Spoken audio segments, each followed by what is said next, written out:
First lecture में जो हमने बात की थी वो आरसी कपल ट्रांजिस्टर एम्पलीफायर के गेन के बारे में थी। मतलब कि आरसी कपल ट्रांजिस्टर एम्पलीफायर का ये जो गेन होता है उस गेन की अलग अलग फ्रीक्वेंसी के साथ हमने कंपैरिजन देखी थी। तो उस कंपैरिजन से हमें क्या मिला था? उस कंपैरिजन से हमें एक टर्मिनोलॉजी मिली थी जिसे हमने क्या बोला था? फ्रीक्वेंसी रिस्पॉन्स कर्व, जो कि कोई भी एम्पलीफायर की एक कैरेक्टरिस्टिक फिनोमिनन होती है। क्योंकि मैंने जब आपको ये सब कुछ समझाया था तभी भी मैंने आपको बोला था कि ये जो सभी फ्रीक्वेंसी रिस्पॉन्स के ग्राफ होते हैं वो सभी ग्राफ कोई भी एम्पलीफायर के लिए कैरेक्टरिस्टिक फिनोमिनन रिप्रेजेंट करते हैं। क्योंकि जब भी आप किसी एम्पलीफायर का अच्छा काम या फिर बुरा काम दोनों के बीच में कभी कोई डिफरेंस एलिमिनेट करना चाहते हैं तो वो डिफरेंस किसकी ओर से हमें मिल सकता है? वो डिफरेंस हमें उस ट्रांजिस्टर एम्पलीफायर का ये जो फ्रीक्वेंसी रिस्पॉन्स का ग्राफ है वो हमें अच्छी तरह से एक्सप्लेन कर सकता है। क्योंकि ये जो फ्रीक्वेंसी रिस्पॉन्स का ग्राफ होता है वही ग्राफ हमें ये रिप्रेजेंट करके देता है कि कौन सी फ्रीक्वेंसी के रेंज में इस एम्पलीफायर का ये जो गेन है वो गेन क्या रहेगा? कांस्टेंट रहेगा। मतलब कि या तो वो गेन कांस्टेंट हो सकता है या फिर वो गेन वेरी हो सकता है। वेरी से मेरा मतलब ये है कि वो गेन या तो इंक्रीजिंग ऑर्डर में हो सकता है या फिर वो गेन क्या हो सकता है? डिक्रीजिंग ऑर्डर में हो सकता है।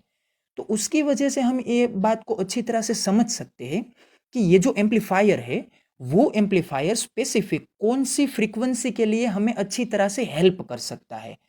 तो आरसी कपल ट्रांजिस्टर एम्पलीफायर है वो एम्पलीफायर स्पेसिफिकली ऑडियो फ्रीक्वेंसी के रेंज में हमें क्या कर सकता है? अच्छी तरह से एम्पलीफिकेशन दे सकता है।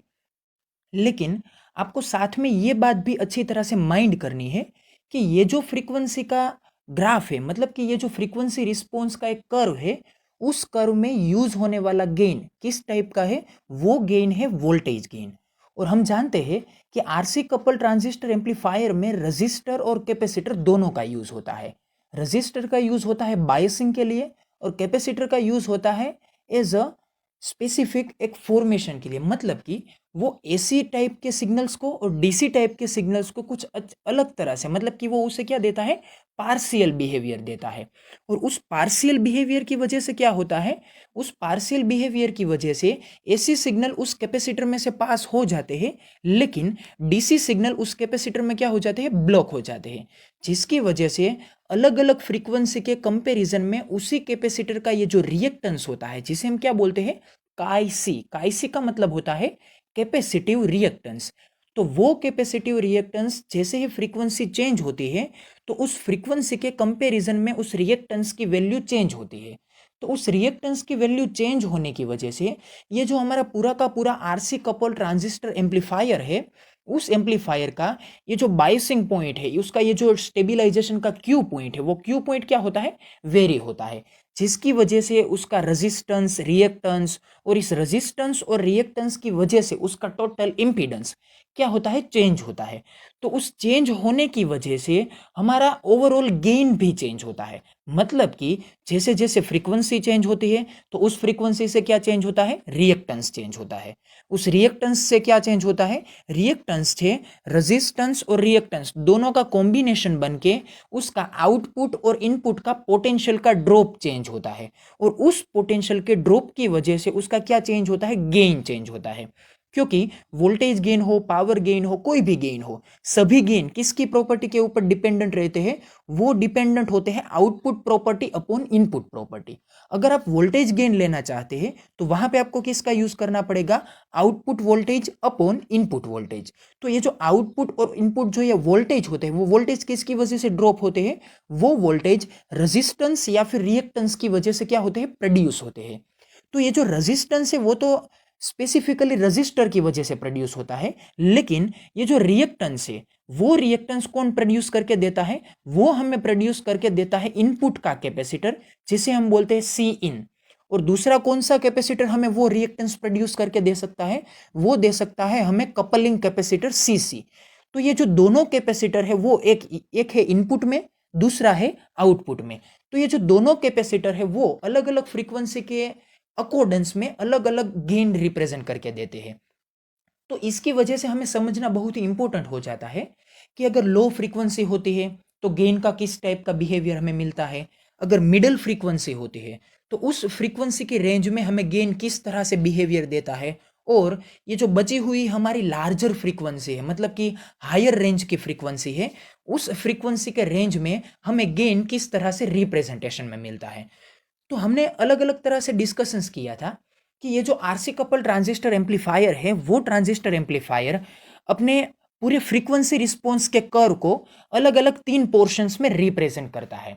यहाँ पे है एक लोअर फ्रीक्वेंसी का पोर्शन, एक है मिडल फ्रीक्वेंसी का पोर्शन और तीसरा है हायर फ्रीक्वेंसी का पोर्शन। और यहाँ पे हमने कुछ अलग अलग फ्रीक्वेंसी की रेंज भी डिसाइड की थी, मतलब कि अगर 50 हर्ट्ज या फिर 20 हर्ट्ज से जो डाउन की रेंज है, उसे हमने क्या बोला था, उसे हमने बोला था लोअर फ्रीक्वेंसी।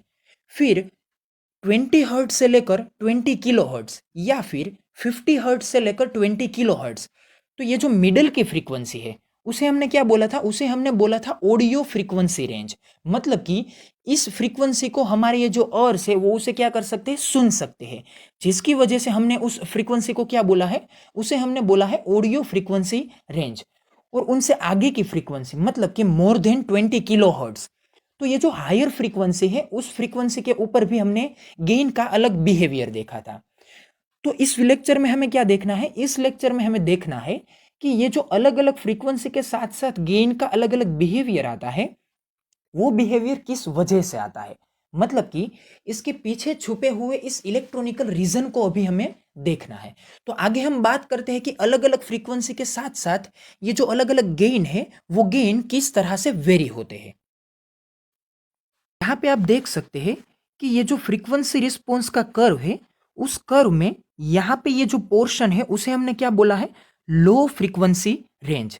फिर यहाँ पे ये जो 20 किलो हर्ट्ज के राइट हैंड साइड का पोर्शन है, उसे हमने क्या बोला है, हायर फ्रीक्वेंसी रेंज।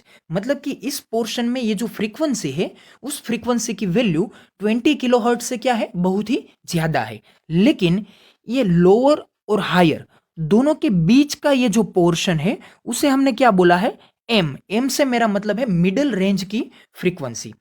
तो यहां पे आप देख सकते हैं कि ये जो लोअर रेंज की फ्रीक्वेंसी का ये जो रेंज है, वहां पे ये जो वोल्टेज गेन है, वो वोल्टेज गेन क्या होता है, वो वोल्टेज गेन 0 से इंक्रीज होते हुए कहां तक पहुंचता है, मैक्सिमम वैल्यू तक पहुंचता है। और मिडल में ये क्या रहता है, मिडल में ये यूनिफॉर्मली कांस्टेंट रहता है। मतलब कि इसकी वैल्यू यहां से लेके यहां तक कुछ एक स्पेसिफिक वोल्टेज गेन के साथ क्या रहती है, कांस्टेंट रहती है।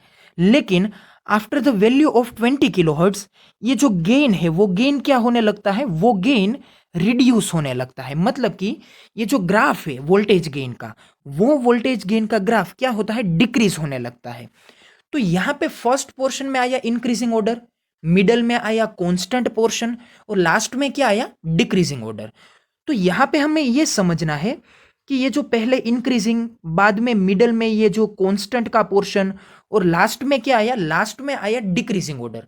तो ये क्यों इस तरह से बिहेवियर हमें मिलता है, मतलब कि ये फ्रीक्वेंसी की रेंज 0 से जैसे ही इंक्रीज होती आगे चलती है, तो हमें वही फ्रीक्वेंसी एक ही सर्किट में से पास होने के बावजूद भी हमें अलग अलग तरह के गेन के कुछ अलग अलग रिप्रेजेंटेशंस मिलते हैं। तो यहाँ पे हमें यह समझना है कि ये जो अलग अलग तरह के गेन प्रोड्यूस होते हैं, वो गेन किस वजह से प्रोड्यूस होते हैं। तो यहाँ पे हम देखते हैं at the low frequency less than 50 hertz, मतलब कि ये पोर्शन कि यहाँ पे आपको ये जो फ्रीक्वेंसी मिलती है, वो फ्रीक्वेंसी 50 हर्ट्ज से क्या है, कम है। At the low frequency less than 50 hertz, the reactance of C in, सी इन से मेरा मतलब क्या है, सी इन मतलब कि ये जो हमारी आरसी कपल ट्रांजिस्टर एम्पलीफायर की ये जो सर्किट है, यहाँ पे ये हमारा बन जाता है ट्रांजिस्टर, फिर यहाँ पे आता है बेस टर्मिनल और यहाँ पे हम क्या कनेक्ट करते हैं, एक कैपेसिटर कनेक्ट करते हैं जिसे हम बोलते हैं सी इन। और यहाँ पे हम क्या देते हैं, यहाँ पे देते हैं इनपुट, यहाँ पे हम यूज करते हैं आर ई और यहाँ पे बाईपास में क्या यूज करते हैं, कैपेसिटर यूज करते हैं जिसे हम बोलते हैं सी ई। तो हम यहाँ पे किसके बारे में बात कर रहे हैं, हम यहाँ पे बात कर रहे हैं इस कैपेसिटर के बारे में। ये कैपेसिटर क्या है, सी इन, जिसे हम बोलते हैं इनपुट कैपेसिटर, और यहाँ पे हम देते हैं इनपुट एसी सिग्नल। तो ये एसी सिग्नल क्या होते हैं, इस ट्रांजिस्टर में से पास होके हमें आउटपुट में क्या मिलते हैं, आउटपुट में हमें एम्पलीफाई होके मिलते हैं। फिर यहाँ पे हम क्या यूज करते हैं, हम यहाँ पे यूज करते हैं कपलिंग कैपेसिटर सी सी का। तो यहाँ पे हम अभी किसके बारे में बात कर रहे हैं, At the lower frequency less than 50 hertz, the reactance in Cin is quite high. Hence, very small part of signal will pass to the base. मतलब क्या है? यहाँ पे हम अभी किस पोर्शन के बारे में बात कर रहे हैं? अभी हम बात कर रहे हैं लोअर फ्रीक्वेंसी के बारे में। तो लोअर फ्रीक्वेंसी के बारे में जब हम बात करते हैं तो कैपेसिटर का ये जो कैपेसिटिव रिएक्टेंस आता है, वो कैपेसिटिव रिएक्टेंस किस इक्वेशन के अकॉर्डेंस में रिप्रेजेंट होता है? वो रिप्रेजेंट होता है chi C is equals to 1/2 time pi f C. मतलब कि यहाँ पे अगर मैं आपके सामने ये इक्वेशन को रिप्रेजेंट करता हूं तो वो इक्वेशन किस तरह से रिप्रेजेंट हो सकता है? Chi C proportional to 1/f। यहाँ पे आप देख सकते हैं chi C is equals to 1/2 time pi f into C. मतलब कि ये जो कैपेसिटर का कैपेसिटिव रिएक्टेंस है, वो रिएक्टेंस फ्रीक्वेंसी के साथ साथ क्या है? इनवर्सली प्रोपोर्शनलिटी में है। तो यहाँ पे क्या होगा? अभी हम बात कर रहे हैं लोअर फ्रीक्वेंसी के बारे में। तो यहाँ पे आप कंसीडर कीजिए कि ये जो फ्रीक्वेंसी है वो फ्रीक्वेंसी कहाँ पे है? डिनोमिनेटर में है। डिनोमिनेटर मतलब कि क्या है? यहाँ पे ये फ्रीक्वेंसी का पोर्शन नीचे के टर्म में आता है। तो क्या होगा? अगर ये फ्रीक्वेंसी कम होगी तो ये जो पूरा का पूरा डिनोमिनेटर है वो डिनोमिनेटर क्या होगा? स्मॉलर वैल्यू का बनेगा। अगर ये डिनोमिनेटर स्मॉलर वैल्यू का है तो 1 ये टर्म, तो ये टोटल आंसर क्या बन के आएगा? टोटल आंसर बन के आएगा हाई। मतलब कि अगर यहाँ पे आप 2 वैल्यू यूज करते हैं, 3 यूज करते हैं, 4 यूज करते हैं तो क्या होगा? ये जो सभी फ्रीक्वेंसी की वैल्यू है वो सभी फ्रीक्वेंसी की वैल्यू इस काई सी के फंक्शन को क्या रिप्रेजेंट करेगी? हायर रिप्रेजेंट करेगी। तो ये काई सी क्या है? काई सी है उस कैपेसिटर का कैपेसिटिव रिएक्टेंस। तो अगर फ्रीक्वेंसी कम है तो उसकी वजह से ये जो काई सी है, मतलब कि उस सी इन इनपुट कैपेसिटर का रिएक्टेंस है, वो रिएक्टेंस क्या बन के आएगा? वो रिएक्टेंस हाई बनकर आएगा। तो अगर रिएक्टेंस हाई होता है तो उसका मतलब क्या होता है? कि वो करंट को बहुत ही ज्यादा रेजिस्टेंस देगा। तो रेजिस्टेंस बहुत ही ज्यादा होने की वजह से क्या होगा? हम अच्छी तरह से जानते हैं कि करंट ऐसे ही पाथ में से अच्छी तरह से फ्लो हो सकता है जहां पे उसे रेजिस्टेंस कम से कम फील करना पड़े। तो अगर ये रिएक्टेंस बोलो या फिर रेजिस्टेंस बोलो, ये अगर ज्यादा होगा तो करंट क्या होगा? कम से कम फ्लो होगा। और ये जो करंट है वो करंट कहां पे जाने वाला है? वो करंट हमें अच्छी तरह से ये आरसी कपल ट्रांजिस्टर एम्पलीफायर की सर्किट याद है। तो ये जो सी इन में से पास होने वाला करंट है, वो करंट डायरेक्टली किस में जाता है? वो करंट डायरेक्टली ट्रांजिस्टर के बेस टर्मिनल में जाता है। तो ये बेस टर्मिनल में जाने वाले करंट का ये जो पोर्शन होगा वो पोर्शन कैसा होगा? बहुत ही कम होगा, क्योंकि यहां पे रेजिस्टेंस मतलब कि रिएक्टेंस बहुत ही क्या है? हाई है। वो रिएक्टेंस किसकी वजह से हाई बना? वो हाई बना लोअर फ्रीक्वेंसी की वजह से। तो आई होप कि आपको ये अभी तक का ये जो स्टेटमेंट है वो स्टेटमेंट आपको अच्छी तरह से समझ में आया होगा कि जैसे ही लो फ्रीक्वेंसी के बारे में बात करते हैं तो वो लो फ्रीक्वेंसी आपके कैपेसिटिव रिएक्टेंस को क्या करती है? बहुत ही हाई बनाती है। जिसकी वजह से क्या होता है? जिसकी वजह से ट्रांजिस्टर में जाने वाला बेस करंट क्या हो जाता है? बहुत ही कम हो जाता है। तो फिर आगे क्या बात आती है? More over the reactance of Ce is large at low frequency and cannot effectively shunt the emitter resistor Re, which produces negative feed causing reducing in gain. Okay, यहां पे अब किसके बारे में बात आई? यहां पे अब बात आती है सीई के बारे में। तो ये सीई क्या है? सीई है हमारा बाईपास एमीटर कैपेसिटर, जो कि कहां पे कनेक्ट होता है? वो कनेक्ट होता है एमीटर टर्मिनल के पास कनेक्ट किए हुए रजिस्टर आर ई के पैरेलल में।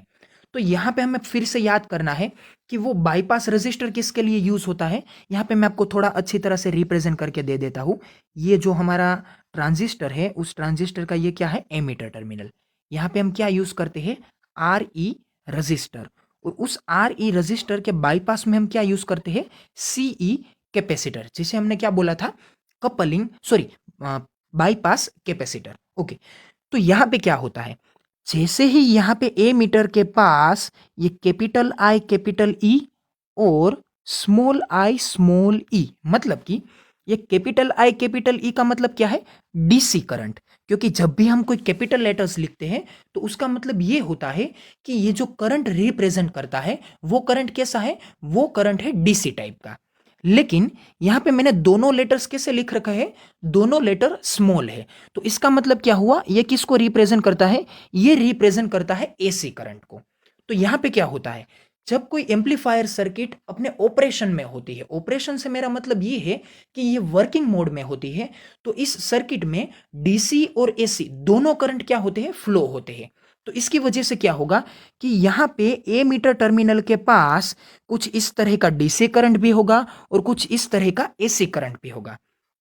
तो हम जानते हैं कि एसी करंट को कैपेसिटर क्या देता है? बहुत ही कम रिएक्टेंस देता है, जिसकी वजह से एसी करंट कहां से फ्लो होता है? इस सीई में से फ्लो होता है, जिसकी वजह से मैं यहां पे क्या लिख सकता हूं? स्मॉल आई स्मॉल ई।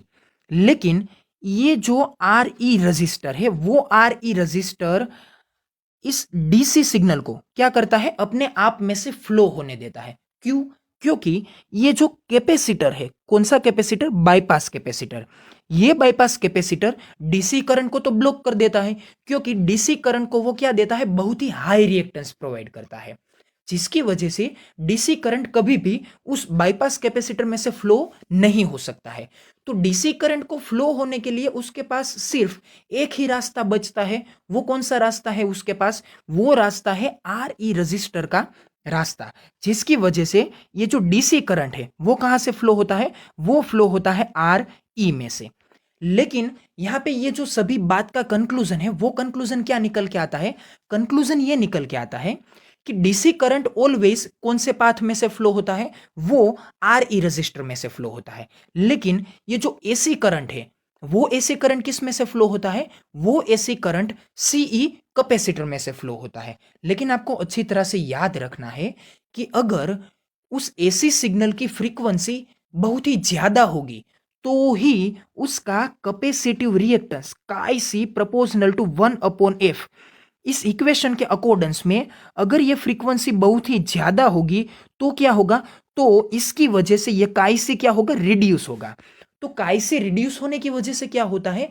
काई से रिड्यूस होने की वजह से ये जो कैपेसिटर है, ये कैपेसिटर उस करंट को बहुत ही कम रेजिस्टेंस देता है, जिसकी वजह से वो करंट कहां से फ्लो होता है? वो करंट इस सीई कैपेसिटर में से क्या हो जाता है? फ्लो हो जाता है। लेकिन अगर वो फ्रीक्वेंसी बहुत ही कम रही तो क्या होगा? उस लो फ्रीक्वेंसी की वजह से कैपेसिटर का ये जो रिएक्टेंस है वो रिएक्टेंस बहुत ही ज्यादा कम नहीं होगा, जिसकी वजह से क्या होगा कि ये कैपेसिटर का रिएक्टेंस और ये हमारे आर ई रजिस्टर का रिएक्टेंस, दोनों रिएक्टेंस क्या हो जाएंगे? दोनों कंपेरेटिवली इक्वल हो जाएंगे, जिसकी वजह से एसी सिग्नल को या फिर वो आर ई में से पास हो या फिर वो सीई में से पास हो, दोनों में उसे क्या करना पड़ेगा? उसे दोनों में से पास होने के लिए इक्वल रेजिस्टेंस या फिर इक्वल रिएक्टेंस फील करना पड़ेगा। तो मतलब कहने का ये है कि अगर आपकी फ्रीक्वेंसी बहुत ही कम होती है तो ये जो रजिस्टर और कैपेसिटर के बीच में ये जो रेजिस्टेंस और रिएक्टेंस का ये जो बहुत ही बड़ा गैप है, मतलब कि कैपेसिटर का रिएक्टेंस बहुत ही कम हो जाता है और रजिस्टर का ये जो रेजिस्टेंस है वो बहुत ही ज़्यादा होता है। तो ये जो गैप है वो गैप क्या हो जाएगा? वो गैप बहुत ही कम हो जाएगा, जिसकी वजह से क्या होगा कि ऐसे सिग्नल को कोई भी पाथ में से क्यों ना पास होना पड़े, वो दोनों में इक्वल रेजिस्टेंस या फिर इक्वल रिएक्टेंस क्या करेगा? फील करेगा, जिसकी वजह से वो बाईपास नहीं हो पाएगा। तो अगर वो बाईपास नहीं हो सकता है तो क्या होगा? तो वो अपना ये जो पोटेंशियल है वो पोटेंशियल क्या कर देगा? उस रजिस्टर या फिर उस कैपेसिटर के ऊपर क्या कर देगा? ड्रॉप कर देगा, जिसकी वजह से उस एसी सिग्नल का ये जो टोटल वोल्टेज रेटिंग है वो वोल्टेज रेटिंग कुछ कम हो के वहां पे ड्रॉप हो जाएगा और आउटपुट में हमें उतने वोल्टेज का क्या मिलेगा? लॉस मिलेगा। तो कहने का मतलब क्या है?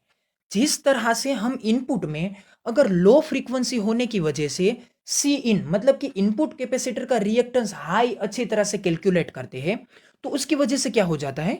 उसमें से फ्लो होने वाला एसी सिग्नल क्या हो जाता है? करंट डिक्रीज हो जाता है। तो सेम यही होता है कहां पे? सीई कैपेसिटर में, कि यहां पे अगर सीई में लो फ्रीक्वेंसी का सिग्नल पास होता है तो उस लो फ्रीक्वेंसी के सिग्नल की वजह से ये जो रजिस्टर आर ई और सी ई के बीच का ये जो रेजिस्टेंस और रिएक्टेंस का बड़ा सा मार्जिन है, वो मार्जिन क्या हो जाएगा, समथिंग इक्वल आ जाएगा। तो वो समथिंग इक्वल आ जाने की वजह से यहां पे एसी करंट कोई भी पाथ को लो रिएक्टेंस के तौर पे चूज नहीं कर सकता है, और यहां पे क्या होगा, उस एसी सिग्नल का कम से कम थोड़ा सा वोल्टेज वहां पे क्या हो जाएगा, ड्रॉप हो जाएगा। तो वो वोल्टेज का हमें क्या होगा, लॉस होगा। तो कहने का मतलब ये है कि जिस तरह का एक्शन इनपुट कैपेसिटर में देखने को मिलता है, उसी टाइप का एक्शन हमें कहां पे देखने को मिलता है, उसी टाइप का एक्शन हमें देखने को मिलता है आर ई और सी ई के पोर्शन के नियर अबाउट में। तो यहां पे मैं इस स्टेटमेंट को फिर से रीड आउट करता हूं। Moreover the reactance of CE is large at low frequency, मतलब कि अगर फ्रीक्वेंसी लो होती है तो जैसे इनपुट कैपेसिटर का रिएक्टेंस हाई हो जाता है, उसी तरह से सीई का रिएक्टेंस भी क्या हो जाता है, हाई हो जाता है। And can not effectively shunt the emitter resistance R E, मतलब कि इसकी वजह से ये जो एमिटर रजिस्टर में से एसी सिग्नल को ये बाईपास करके अपनी ओर में से पास करवाता था, वो अब आर ई रजिस्टर को शंट नहीं कर पाएगा। मतलब कि उस आर ई रजिस्टर को उस एसी सिग्नल के वोल्टेज को ड्रॉप करने से ये नहीं रोक पाएगा, क्योंकि अब एसी सिग्नल को ना चाहते हुए भी कहां पे से पास होना पड़ेगा, उसको आर ई रजिस्टर में से पास होना पड़ेगा। तो क्या होगा, तो यहां पे होगा ये कि अगर ये आर ई रजिस्टर है और यहाँ पे अगर 10 वोल्ट का एसी सिग्नल आ रहा है, जिसे हम बोलते हैं स्मॉल आई स्मॉल ई, तो यहाँ पे क्या होगा, 3 या फिर 4 वोल्ट क्या हो जाएंगे, यहाँ पे ड्रॉप हो जाएंगे। तो यहाँ पे हमें आउटपुट में क्या मिलेगा, आउटपुट में हमें सिर्फ या तो 7 या फिर 6 कुछ इस तरह से कम वोल्टेज हमें मिलेंगे। तो कहने का मतलब क्या हुआ कि यहाँ पे हमने यूज किया था एक कैपेसिटर, जिसे हमने क्या नाम दिया था, सीई, जिसका काम क्या था, काम ये था कि एसी सिग्नल को हमें कोई भी कीमत में आर ई में से पास नहीं होने देना है, क्योंकि आर ई रजिस्टर उस एसी सिग्नल के पोटेंशियल को क्या कर देता है, अपने ऊपर ड्रॉप कर देता है। लेकिन अब क्या होगा, ना चाहते हुए भी वो करंट आर ई में से ही पास होगा, क्योंकि यहां पे ये जो कैपेसिटर है बाईपास कैपेसिटर, वो बाईपास कैपेसिटर उस आर ई रजिस्टर को अच्छी तरह से शंट नहीं कर सकता है, क्योंकि यहां पे सीई कैपेसिटर के पास अपना रिएक्टेंस ही कंपैरेटिवली आर ई क्या है, बहुत ही ज्यादा है, जिसकी वजह से एसी सिग्नल उस कैपेसिटर में से पास नहीं हो सकता है। तो कहने का मतलब क्या हुआ कि इसकी वजह से ये आर ई को शंट नहीं कर पाता है। तो क्या होता है, which produces negative feed causing reduction in gain, मतलब कि यहाँ पे ये जो कैपेसिटर का पॉजिटिव रोल होना चाहिए, वो रोल यहाँ पे क्या साबित होने लगता है, वो रोल अपना नेगेटिव बन जाता है, जिसकी वजह से गेन क्या हो जाता है, गेन में रिडक्शन आ जाता है। तो गेन क्या होना चाहिए, output property upon input property. अगर हम वोल्टेज गेन के बारे में बात करते हैं तो ए वी क्या बन के आता है, वी ओ अपॉन वी आई, मतलब कि output voltage upon input voltage. अब आप देखिए मैंने क्या बोला कि यहां पे एसी सिग्नल का कुछ वोल्टेज कहां पे ड्रॉप हो जाता है, आर ई के ऊपर। तो क्या हुआ, आउटपुट में कुछ वोल्टेज हमें कम मिलेंगे, मतलब कि इस फैक्टर का ये जो ऊपर का टर्म है, वो ऊपर का टर्म क्या बनेगा, कम बनेगा। और अच्छी तरह से आप याद रख लीजिए कि ये जो हमारा इनपुट का पोर्शन है, मतलब कि इनपुट का ये जो सी इन वाला ये जो हमारा इनपुट का वोल्टेज है, वो वोल्टेज तो अच्छी तरह से हम जानते हैं कि कम करंट की वजह से हमें क्या करना पड़ता है, कम करंट की वजह से वो पहले से ही कम करंट के साथ काम कर रहा है, तो वहां पे पहले से ही रिएक्टेंस हाई है, जिसकी वजह से ये जो हमारा इनपुट का ये जो वोल्टेज है, वो वोल्टेज पहले से ही हमारे फेवर में नहीं है। तो इसकी वजह से होगा क्या, इसकी वजह से ये एवी है, एवी मतलब कि ये जो हमारा वोल्टेज गेन है, वो गेन टोटली क्या होगा, रिड्यूस होगा। तो कहने का मतलब क्या है, यहां पे जैसे ही हम कम फ्रीक्वेंसी का यूज करते हैं, तो कम फ्रीक्वेंसी के पोर्शन में हमें गेन क्या मिलता है, कम मिलता है। लेकिन आप यहां पे अच्छी तरह से माइंड कीजिए कि जैसे ही इस फ्रीक्वेंसी की वैल्यू बढ़ती है, तो फ्रीक्वेंसी की वैल्यू बढ़ने की वजह से क्या होगा, यहां पे हम देख सकते हैं कि ये जो हमारा काई सी का इक्वेशन है, वो काई सी का इक्वेशन किस तरह से रिप्रेजेंट होता है, chi C is equals to 1/f। मैंने यहां पे डायरेक्टली फ्रीक्वेंसी लिखा है, इसलिए मैं यहां पे लिख देता हूं प्रोपोर्शनैलिटी। तो क्या होगा, हम यहां पे कंसीडर करते हैं कि फ्रीक्वेंसी जैसे ही जीरो से आगे बढ़ते ही इंक्रीज होती है, तो क्या होगा, ये हमारा डिनोमिनेटर क्या होगा, इंक्रीज होगा। तो जैसे ही डिनोमिनेटर इंक्रीज होता है तो ये काई सी का टर्म क्या होगा, डिक्रीज होगा, क्योंकि ये दोनों एक दूसरे के साथ क्या है, इनवर्सली प्रोपोर्शनलिटी में है। तो जैसे ही फ्रीक्वेंसी इंक्रीज होती है तो हमारा काई सी क्या होता है, रिड्यूस होता है।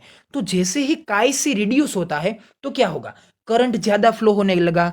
मतलब कि यहाँ पे ये जो हमारा सी इनका रिएक्टेंस है वो रिएक्टेंस डिक्रीज हो गया।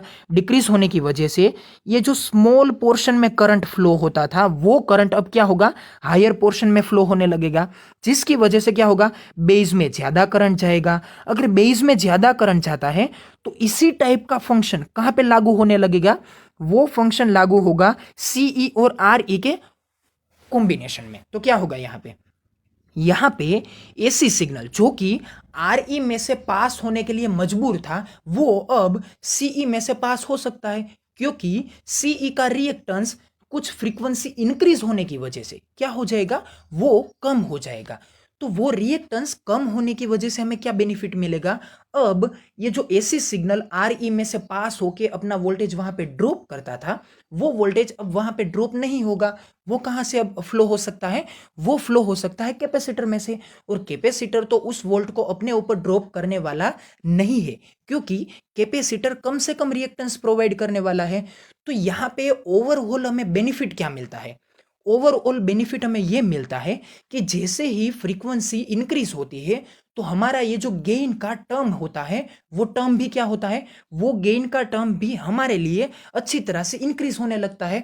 तो आप यहां से अच्छी तरह से समझ सकते हैं कि ये जो बड़ा सा एक्सप्लेनेशन था वो एक्सप्लेनेशन हमें क्या आंसर देता है, वो हमें ये समझाता है कि अगर आपकी फ्रीक्वेंसी बहुत ही कम है तो वो गेन भी क्या होगा, वो गेन भी बहुत ही कम होगा। लेकिन जैसे ही आपकी फ्रीक्वेंसी इंक्रीज होती है तो क्या होगा, फ्रीक्वेंसी इंक्रीज होने के साथ साथ ये गेन भी क्या होता है, इंक्रीज होता है, जिसकी वजह से आपका ये ग्राफ लिनियरली इस तरह से क्या होता है, आगे की तरफ प्रोपेगेट होता है। तो ये हमारा एक्सप्लेनेशन था लोअर फ्रीक्वेंसी के बारे में। तो यहाँ पे हमने अच्छी तरह से किस बात को एक्सप्लेन किया कि जैसे ही लोअर फ्रीक्वेंसी के बारे में बात करते हैं तो लोअर फ्रीक्वेंसी में ये जो आपका कैपेसिटर होता है उसका रिएक्टेंस क्या बन के आता है, वो रिएक्टेंस बहुत ही ज़्यादा होता है, जिसकी वजह से आपका गेन ओवरऑल क्या हो जाता है, रिड्यूस हो जाता है। लेकिन अगर आप उस फ्रीक्वेंसी को कंटिन्यूअसली इंक्रीज करते हैं तो आपका वो गेन कंपेरेटिवली कंटिन्यूअसली क्या होगा, डिक्रीज होगा, जिसकी वजह से फ्रीक्वेंसी इंक्रीज होने के साथ साथ वो गेन भी क्या होगा, हाई बनेगा। मतलब कि यहाँ पे आप जो ग्राफ ड्रॉ करते हैं वो ग्राफ लिनियर रिलेशन में क्या होगा, इंक्रीजिंग ऑर्डर में आएगा, जिसकी वजह से आप लोअर पोर्शन की ये जो फ्रीक्वेंसी है उस फ्रीक्वेंसी के साथ साथ चेंज होने वाला गेन अच्छी तरह से एक्सप्लेन कर सकते हैं। अब हमें किस टर्म के बारे में देखना है, अभी हमें देखना है कि ये जो मिडल पोर्शन है उस मिडल पोर्शन में ये जो गेन है वो गेन क्या रहता है, मोर ओवर पोर्शन में कांस्टेंट रहता है। मतलब कि पहले पोर्शन में वो इंक्रीज हुआ, यहां पे हमने देखा कि जिस तरह से फ्रीक्वेंसी इंक्रीज होती है तो फ्रीक्वेंसी इंक्रीज होने के साथ साथ ये गेन भी क्या होता है, इंक्रीज होता है। लेकिन मिडल पोर्शन में जब ये फ्रीक्वेंसी इंक्रीज होती है तो फ्रीक्वेंसी इंक्रीज होने के बावजूद भी यहाँ पे गेन क्या रहता है, ये जो गेन है ए वी मतलब कि वोल्टेज गेन, वो क्या रहता है, सिर्फ और सिर्फ एक स्पेसिफिक वैल्यू पे क्या रहता है, कांस्टेंट रहता है। तो अगर हम आगे के पोर्शन को यहाँ पे प्रोपेगेट करते हैं, मतलब कि इस पोर्शन के थियरी के एक्सप्लेनेशन को हम यहाँ पे फॉलो करते हैं तो हमें आंसर क्या मिलना चाहिए, आंसर हमें यह मिलना चाहिए कि इस मिडल फ्रीक्वेंसी के पोर्शन में भी गेन इंक्रीज होना चाहिए। लेकिन यहाँ पे कुछ इस तरह का बिहेवियर नहीं मिलता है। यहाँ पे क्या होता है, ये जो फ्रीक्वेंसी है वो फ्रीक्वेंसी इंक्रीज होने के बावजूद भी गेन को क्या रखती है, गेन को कांस्टेंट मेंटेन करती है। तो अभी हमें यह देखना है कि ये जो मिडल पोर्शन है वो मिडल पोर्शन गेन को किस तरह के रीजन के साथ अपने आप में, मतलब कि अपने ओवरऑल एक्सपांशन में किस तरह से वो क्या करती है, अपने आप में इस गेन को कांस्टेंट रखती है। तो यहां पे देखते हैं, at the higher frequencies less than 20 kilo hertz, मतलब कि ये जो 20 किलो हर्ट्स का पोर्शन है यहां से बात हो रही है। मतलब कि आपको यहाँ पे जो हायर फ्रीक्वेंसी के बारे में बात करनी है, वो हायर फ्रीक्वेंसी कितनी है? वो हायर फ्रीक्वेंसी 20 किलोहर्ट्ज से क्या है? लेस है। मतलब कि 20 किलोहर्ट्ज से आगे हमें नहीं जाना है।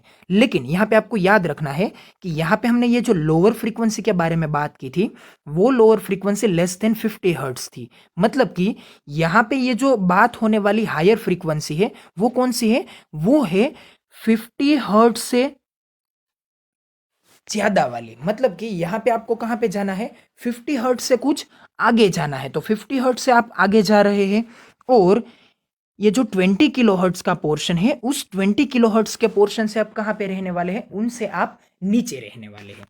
तो यहाँ पे बात करते हैं, at the higher frequencies greater than 20 kilo hertz the reactance of CC is very small. तो यहाँ पे क्या देखना है कि यहाँ पे पहले बात कर लेते हैं कुछ हायर फ्रीक्वेंसी के बारे में।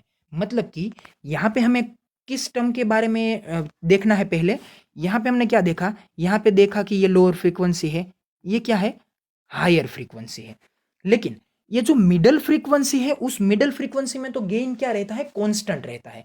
लेकिन पहले यहाँ पे हम ये देख लेते हैं कि लोअर फ्रीक्वेंसी में गेन इंक्रीज होता है, लेकिन यहां पे हायर फ्रीक्वेंसी में ये गेन क्या होता है? ये गेन डिक्रीज होता है।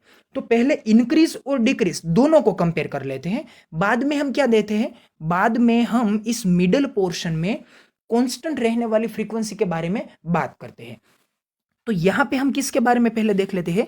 At the higher frequencies. मतलब कि ये 20 किलो हर्ट्ज से आगे के बारे में बात करते हैं। Greater than 20 kilo hertz the reactance of CC is very small and it behaves as a short circuit. मतलब कि यहां पे हमें फिर से वही बेसिक इक्वेशन देखना पड़ेगा। Chi C is equals to 1/2 time pi f into C. तो क्या होगा? काई सी प्रपोजनल टू 1/f। तो बात कहां पे आती है? At the very high frequencies greater than 20 hertz. मतलब कि इस हायर रेंज के फ्रीक्वेंसी के बारे में। तो यहां पे क्या होगा? यहां पे फ्रीक्वेंसी मतलब कि ये हमारा डिनोमिनेटर क्या होगा? बहुत ही हाई बनेगा, जिसकी वजह से क्या होगा? ये हमारा काईसी मतलब कि कैपेसिटर का रिएक्टेंस वो क्या होगा? बहुत ही ज्यादा कम हो जाएगा। तो अगर किसी कंपोनेंट का रिएक्टेंस, स्पेसिफिकली वो कंपोनेंट जो कि आउटपुट में कनेक्ट किया हुआ है, तो आउटपुट में जो कंपोनेंट कनेक्ट हुआ है, वो कंपोनेंट कौन सा है? वो कंपोनेंट है हमारा कपलिंग कैपेसिटर सीसी। तो इस कपलिंग कैपेसिटर का ये जो रिएक्टेंस है, वो रिएक्टेंस क्या हो जाएगा? बहुत ही कम हो जाएगा। तो बहुत ही कम रिएक्टेंस होने की वजह से वो एसी सिग्नल क्या हो जाएगा? वो एसी सिग्नल डायरेक्टली इसमें से क्या हो जाएगा? पास हो जाएगा। तो यहाँ पे एसी सिग्नल का कोई भी वोल्टेज इसके ऊपर ड्रॉप नहीं होने वाला है। तो क्या होगा? यहाँ पे आउटपुट में सीसी के ऊपर कोई भी पोटेंशियल ड्रॉप नहीं होगा। अगर वहां पे पोटेंशियल ड्रॉप नहीं होगा, तो पूरा का पूरा करंट कहां पे बाईपास हो जाएगा? वो पूरा का पूरा करंट आगे के जो स्टेज है, मतलब कि अपकमिंग स्टेज है, यहाँ पे अगर हम बात करते हैं फर्स्ट स्टेज के बारे में, तो इस फर्स्ट स्टेज का करंट कहाँ पे जाएगा? सेकंड स्टेज के इनपुट में। तो ये जो फर्स्ट स्टेज का आउटपुट है, मतलब कि ये जो हमारा स्मॉल आई स्मॉल ई है, वो कहाँ पे शिफ्ट हो जाएगा?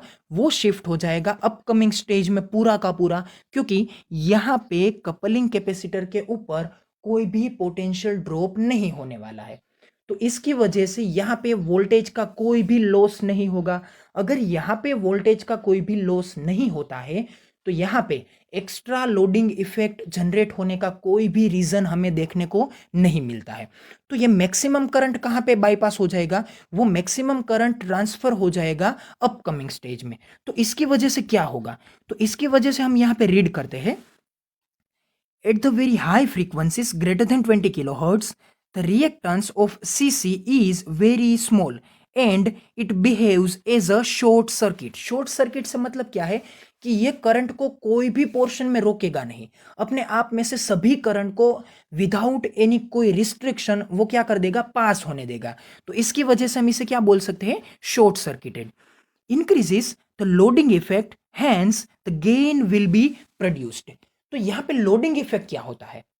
हमने ये बात की थी कि जैसे ही पहले स्टेज में से कोई भी करंट आगे के स्टेज में ट्रांसफर होता है तो वहां पे आगे के स्टेज में दो रजिस्टर आते हैं। वो रजिस्टर कौन से होते हैं? वो रजिस्टर होता है R1 और R2, जो कि अगले ट्रांजिस्टर के ये जो स्टेज है उस स्टेज के बेस के साथ किस तरह से कनेक्ट होते हैं? परपेंडिकुलरली कनेक्ट होते हैं, मतलब कि ये दोनों एक दूसरे के साथ पैरेलल कनेक्शन में आते हैं। यहाँ पे मैं आपको ये बताना चाहता हूँ कि ये हमारा ट्रांजिस्टर है, ये है हमारा बेस टर्मिनल। तो यहाँ पे क्या आता है?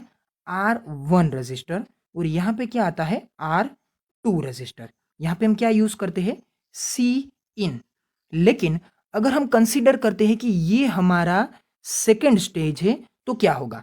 तो ये जो हमारा कैपेसिटर है वो सी इन नहीं बल्कि कौन सा होगा? सी सी। क्योंकि यहाँ पे भी एक जो आगे का हमारा ट्रांजिस्टर है वो ट्रांजिस्टर का एक कनेक्शन हमें मिलेगा। तो वो कनेक्शन हमें क्या करके देता है? अपना आउटपुट हमें इस दूसरे स्टेज में क्या देता है? एज अ इनपुट प्रोवाइड करता है। तो यहाँ पे ये जो हमारा R2 रजिस्टर है वो R2 रजिस्टर इस सी सी कैपेसिटर के कहाँ पे कनेक्शन में आता है? इस सी सी कैपेसिटर के बाद के कनेक्शन में आता है। तो क्या होगा? ये कैपेसिटर जो भी करंट आगे हमें देगा वो करंट कहाँ पे ड्रॉप होगा? वो R2 के अक्रॉस में क्या होगा? वो R2 के अक्रॉस में क्या होगा? ड्रॉप होगा। तो R2 के अक्रॉस में ड्रॉप होने की वजह से यहां पे क्या प्रोड्यूस होता है? लोडिंग इफेक्ट प्रोड्यूस होता है, और वही लोडिंग इफेक्ट आगे का ये जो हमारा स्टेज है उस स्टेज का इनपुट बनता है। तो क्या होगा? इनपुट और आउटपुट के कंपैरिजन में हमें जो गेन मिलता है वो गेन हमें सेकंड स्टेज में आउटपुट और इनपुट के कंपैरिजन में किस तरह से हमें बिहेवियर देगा कि ये जो इंक्रीज हुआ एक्स्ट्रा लोडिंग इफेक्ट है वो extra loading effect second stage में एज अ गेन बिहेवियर देगा। तो यहाँ पे हमें समझना क्या था? समझना ये था कि जैसे हायर फ्रीक्वेंसी के कारण सीसी शॉर्ट सर्किटेड बिहेव करता है तो उसकी वजह से ज्यादा करंट कहाँ पे ट्रांसफर हो जाता है? अपकमिंग स्टेज में ट्रांसफर हो जाता है। और उस अपकमिंग स्टेज में ट्रांसफर होने की वजह से यहाँ पे ये जो R2 रजिस्टर है उस R2 रजिस्टर के ऊपर क्या होता है? बहुत ही ज्यादा लोडिंग इफेक्ट प्रोड्यूस होता है। तो ये था हमारा इस पूरी स्लाइड का ओवरव्यू। तो यहाँ पे हमने क्या बात की? यहाँ पे हमने बात की थी लोअर फ्रीक्वेंसी के बारे में, किस तरह से कम फ्रीक्वेंसी होने की वजह से यहाँ पे हमारा गेन क्या होता है? फ्रीक्वेंसी के साथ साथ इंक्रीज होता है। फिर यहाँ पे हमने क्या देखा कि आउटपुट में, मतलब कि ये जो हमारा लास्ट सेक्शन है फ्रीक्वेंसी रिस्पॉन्स का, वहां पे क्या होता है? यहाँ पे जैसे ही फ्रीक्वेंसी इंक्रीज होती है तो सीसी, मतलब कि ये हमारा कपलिंग कैपेसिटर, वो किस तरह से बिहेवियर देता है? वो हमें शॉर्ट सर्किटेड बिहेवियर देता है। तो उस शॉर्ट सर्किटेड बिहेवियर की वजह से यहाँ पे क्या हो जाता है? लोडिंग इफेक्ट प्रोड्यूस होती है, जिसकी वजह से हम यहाँ पे ये देखेंगे कि ये जो आपका गेन है वो गेन क्या होने वाला है? वो गेन फ्रीक्वेंसी इंक्रीज होने के साथ साथ क्या होगा? डिक्रीज होगा। तो यहाँ पे हम आगे की जो बात है वो बात करते हैं अपकमिंग नेक्स्ट स्लाइड में।